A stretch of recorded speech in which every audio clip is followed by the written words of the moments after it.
Em algum lugar da Galileia, um homem, aparentemente comum, filho de carpinteiro, começou a agregar em torno de si homens, também comuns, mas com um convite para uma incomum vida: farei de vós pescadores de homens. Em pouco tempo, tal homem, conhecido como Jesus de Nazaré, começou a ensinar a doutrina do reino, pregando e ensinando nas sinagogas, libertando os cativos do mal, realizando toda sorte de cura e de milagres. Não demorou e tal homem começou a incomodar e gerar inveja dos grandes de então, que passaram a tramar a morte do Filho de Deus. Mal sabiam eles que, na verdade, tudo fazia parte de um plano muito maior, em que o próprio Pai dera seu Filho unigênito ao mundo para que o salvasse dos seus próprios pecados. E foi assim que Jesus, traído por um dos seus discípulos e rejeitado por seus conterrâneos, foi condenado a ser pendurado no madeiro, e ali consumou o ato de salvação da humanidade. Entretanto, a morte não foi forte o suficiente para vencê-lo, de modo que o Filho de Deus ressuscitou e enviou os seus discípulos ao mundo para que continuassem com a obra de evangelização e proclamação das boas novas do reino. Seguindo a determinação divina, os discípulos permaneceram em Jerusalém, até que, surpreendentemente, cumprindo-se antigas profecias, foram revestidos de poder do alto, e do derramar do Espírito, falaram todos em línguas, agregando pessoas de todas as nacionalidades à pregação do Evangelho. Não demorou muito e, desde Jerusalém para Antioquia e Samaria e por todos os confins da terra, o Evangelho passou a ser anunciado pelos apóstolos e seus discípulos. Logo surgiram as primeiras oposições, primeiramente dos judeus, depois dos judaizantes que a todos queriam circuncidar e, posteriormente, a oposição do próprio império. À exceção do apóstolo João, o discípulo amado, todos os demais apóstolos foram mortos violentamente, sofrendo o martírio por amor de Cristo, como Paulo e Pedro, martirizados em Roma. Assim também os cristãos primitivos foram, em grande número, ora presos, ora tiveram seus bens confiscados. Também foram jogados aos leões, como Inácio de Antioquia, ora condenados a morrerem queimados, como Policarpo de Esmina. Mas o sangue dos mártires foi o grande fermento que contribuiu para o crescimento da igreja. Também as controvérsias intelectuais foram surgindo, tanto de inimigos de dentro da igreja como de fora. Foram levantados mestres como Justino Mártir, Ireneu de Leão, Tertuliano, Orígenes, Cipriano de Cartago, entre outros, que defenderam o cristianismo. Muitos destes também foram mortos pelas autoridades. Em certa feita, um general chamado Constantino sonhou que, por intermédio do símbolo da cruz, ganharia uma batalha.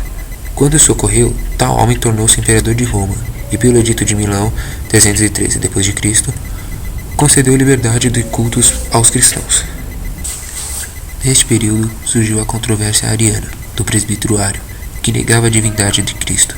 Foi então que Constantino convocou o primeiro concílio ecumênico da Igreja Cristã, em Nicéia, ocasião em que a Igreja reafirmou a doutrina da divindade de Cristo, condenando o arianismo como heresia. Tal fato se deu em 325 d.C. Já sobre o Império de Teócido, em 380, um novo concílio foi realizado, o Concílio de Constantinopla, em que foi reconhecida a divindade do Espírito Santo, elaborando-se então o conhecido credo niceno-constantinopolitano, aceito por todos os cristãos até os dias atuais. Este mesmo imperador Teócido fez com que o cristianismo se tornasse a religião oficial do Estado romano. A Igreja passou então, no final do século IV, a contar com a ajuda do Estado para impor sua vontade a todos.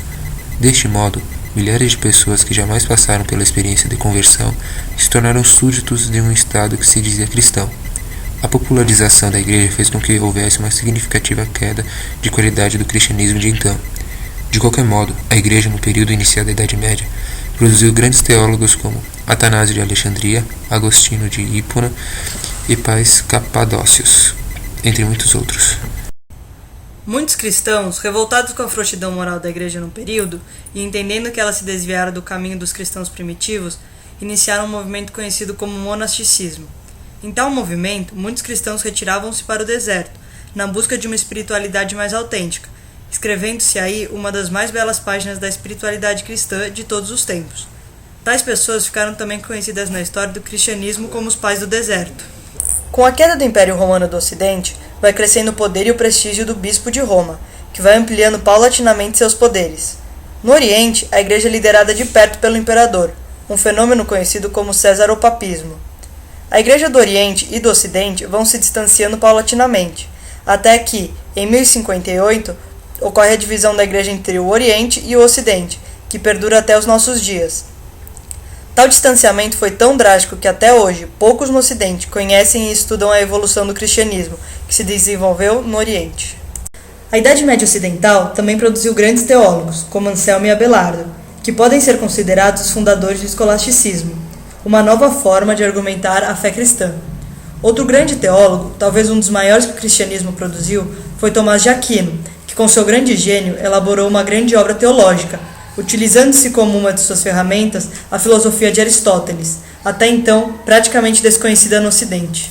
Entretanto, é na vida comum e social da cristandade medieval que passamos a vislumbrar os principais motivos que nos levarão ao fenômeno conhecido como Reforma Protestante. Primeiramente, todos tinham que pagar pesados tributos a Roma.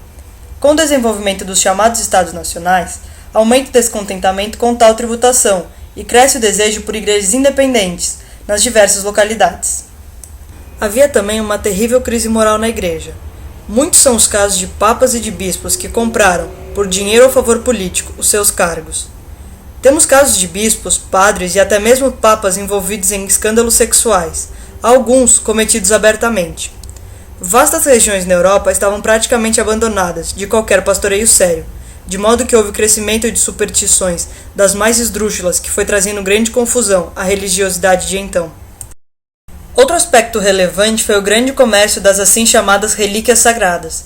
Alguns chegaram a dizer que, se fôssemos juntar todas as lascas da cruz que foram vendidas, poder-se-ia construir muitas e muitas arcas de Noé. Isso sem falar nas penas do Espírito Santo, dezenas de tíbias do jumento de José, entre outras coisas. Mas talvez o pior de todos os motivos tenha sido a instituição das chamadas assim indulgências, em que os fiéis compravam o perdão de seus pecados e a absolvição destes pelo Papa Romano. Mesmo pessoas do purgatório poderiam se beneficiar da compra de indulgências pelos seus parentes. Além do que, havia clamores por reforma em todos os lugares da Europa contra certas práticas eclesiásticas.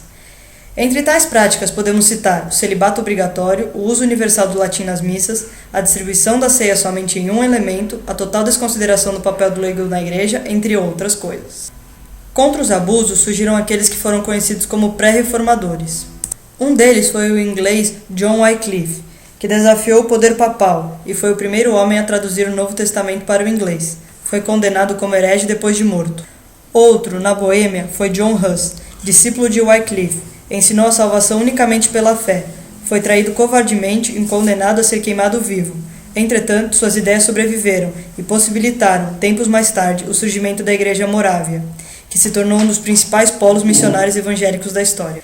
Savonarola foi outro pré-reformador que, em Florença, pregou violentamente contra a opulência e corrupção do clero, tendo sido condenado à morte por enforcamento. Entretanto, a reforma eclodiu mesmo na Alemanha, com o monge agostiniano Martinho Lutero, que em 1517 fichou suas famosas teses na porta da igreja, do castelo de Wittenberg, condenando veementemente o sistema de vendas de indulgência. Posteriormente, proclamou a superioridade da autoridade da Bíblia em relação à tradição e ensinou que o homem é salvo única e exclusivamente pela fé em Cristo. Suas ideias rapidamente influenciaram outros reformadores, como Zwinglio, na Suíça, João Calvino, em Genebra, John Knox, na Escócia, Thomas Cranmer, na Inglaterra, entre muitos outros, fazendo com que a reforma se espalhasse rapidamente, principalmente pelo norte europeu. Entre outras coisas, os reformadores incentivaram a criação de igrejas nacionais, a tradução da Bíblia em suas próprias línguas, a autoridade das Escrituras sobre a tradição, a salvação única e exclusivamente pela graça mediante a fé em Cristo, a abolição da missa, a adoção do vernáculo durante o culto. A Igreja Católica reagiu através da Contra-Reforma, tendo a Espanha como uma de suas maiores protagonistas, ocasionando um dos períodos mais nefastos da história europeia, com muitas inquisições e guerras de religião no século XVII. Começou também uma impressionante expansão do catolicismo, no chamado Novo Mundo, em que o trabalho de muitos missionários católicos, principalmente jesuítas e colonizadores, levaram a fé católica para praticamente toda a América Latina. Também neste período, os puritanos, protestantes ingleses, começaram a povoar a América do Norte. No século XVIII, ocorreram grandes avivamentos, com os irmãos John e Charles Wesley, e George Whitefield, na Inglaterra, e Jonathan Edwards, nos Estados Unidos. Todos conclamavam ao arrependimento e à conversão. O século XIX também foi um período de grandes avivamentos, com Charles Spurgeon, na Inglaterra, e Charles Finney, nos Estados Unidos. No Brasil, tivemos tentativas de instauração protestante, desde os seus primórdios. A primeira veio pelos franceses, quando da instauração da conhecida França Antártida, que resultou em fracasso. A segunda se deu com os holandeses, quando na invasão ocorrida em Pernambuco, que, após algum período de sucesso, foi repelida pelas forças católicas. Com a abertura do porto às nações amigas, vieram os protestantes estrangeiros, como anglicanos, sendo que depois foram chegando também os luteranos, principalmente no sul do país. Tratava-se de um protestantismo permitido somente aos trabalhadores estrangeiros, não havendo permissão para a pregação missionária. Entretanto, não demorou e começaram a chegar ao Brasil, oriundos dos Estados Unidos, missionários evangélicos, entre eles congregacionais, metodistas, batistas e presbiterianos, no final do século XIX e início do século XX. Foi também no início do século XX que chegaram ao Brasil os primeiros missionários pentecostais, como Daniel Berg, Gunnar Wingren e Luigi Franciscon, dando-se origem às mais antigas igrejas pentecostais do Brasil, que são a Congregação Cristã no Brasil e a Assembleia de Deus. Os primeiros protestantes e pentecostais sofreram muito e enfrentaram muita oposição para se firmarem neste país. Entretanto, com a ajuda de Deus, o movimento evangélico, notadamente pentecostal, tem avançado tremendamente e afetado todas as demais denominações. Não é exagero dizer que o pentecostalismo ainda é uma das forças mais pulsantes e empolgantes do cristianismo mundial, pois tem se adaptado e se renovado constantemente, a fim de se tornar mais eficaz em sua missão de evangelização no mundo. O século XX também produziu seus grandes teólogos e mártires, como Dietrich Bonhoeffer, um alemão que combateu o nazismo e morreu em um campo de concentração. Outro teólogo, talvez da magnitude de um Tomás de Aquino, foi Karl Barth, que produziu uma robusta obra teológica. Martin Luther King foi um profeta do século XX, que lutou contra o racismo e a injustiça nos Estados Unidos. Podemos também citar o teólogo, filósofo e médico Albert Schweitzer, que deixou sua vida confortável na Europa para construir hospitais na África. Também não poderíamos deixar de citar o arcebispo Desmond Tutu, herói na luta contra o apartheid. Estes três últimos foram ganhadores do Prêmio Nobel da Paz. Dois grandes acontecimentos chamaram a atenção do mundo no século XX. Um deles foi o Concílio Vaticano II, realizado pela Igreja Católica em 1968, e que promoveu uma das maiores reformas naquela igreja, bem como uma reaproximação com as igrejas protestantes. Do lado evangélico, tivemos a realização do Pacto de Lausanne, que foi o maior encontro mundial entre evangélicos já realizado, em 1974. Foi ali, sob a inspiração de homens como John Stott, René Padilha, entre muitos outros, que foram feitos um dos mais importantes documentos que delineiam a identidade missionária evangélica e são lançadas as bases para o que chamamos hoje de missão integral. E no Brasil, o crescimento dos evangélicos continuou, com dificuldades, vitórias, alegrias e dores. É neste contexto que surgem diversas igrejas, como a Igreja Evangélica Manaim, que quer contribuir com todo o povo de Deus na proclamação do Santo Evangelho e na formação de discípulos que procurem, em tudo, crescer em graça e conhecimento, à imagem e semelhança de nosso Senhor Jesus Cristo. Éramos 4 na sala de um pequeno apartamento, no Tatuapé, buscando direção de Deus, quanto àquilo que mal sabíamos exatamente o que viria a ser. Casais amigos e jovens queridos começaram a se achegar e demos início a cultos regulares, no salão de um antigo seminário, localizado na rua Ipojuca. O lugar começou a ficar apertado, até que resolvemos dar um passo além, locando uma antiga casa no Belém. Aquele lugar nos pareceu um sonho. Mais e mais pessoas se aproximaram, atraídas por Cristo, o idealizador daquele projeto. Percebemos depois de alguns anos naquele lugar que Deus estava preparando a igreja para algo maior, não só fisicamente falando, mas espiritualmente.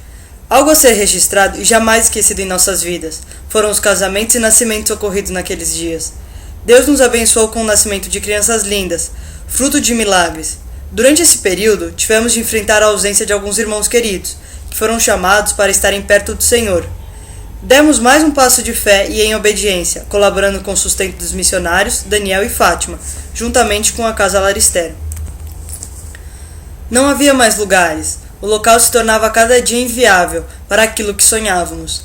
Por quase 3 anos, orávamos e jejuávamos, buscando um outro lugar, até que Deus ouviu nosso clamor e nos levou para um espaço inimaginável aos pensamentos humanos, mas possível àquele que havia começado a boa obra. Nos instalamos em uma antiga fábrica na Moca, um gigante a ser conquistado. Parecíamos como que gafanhotos perante aquilo que Deus nos presenteara. Entramos pela fé, como valentes conquistadores, desbravando a cidade pronta a ser conquistada.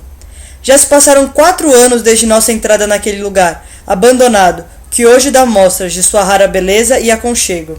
Há muito ainda a conquistar. Os campos ainda continuam brancos para a ceifa, e os ceifeiros são poucos. Estamos aguardando as promessas do Senhor, que prometeu que enviaria obreiros para a obra. Cremos que você é um desses obreiros. Você faz parte desse projeto. E então, você poderia dizer, eis-me aqui? Escreva a tua história em mim.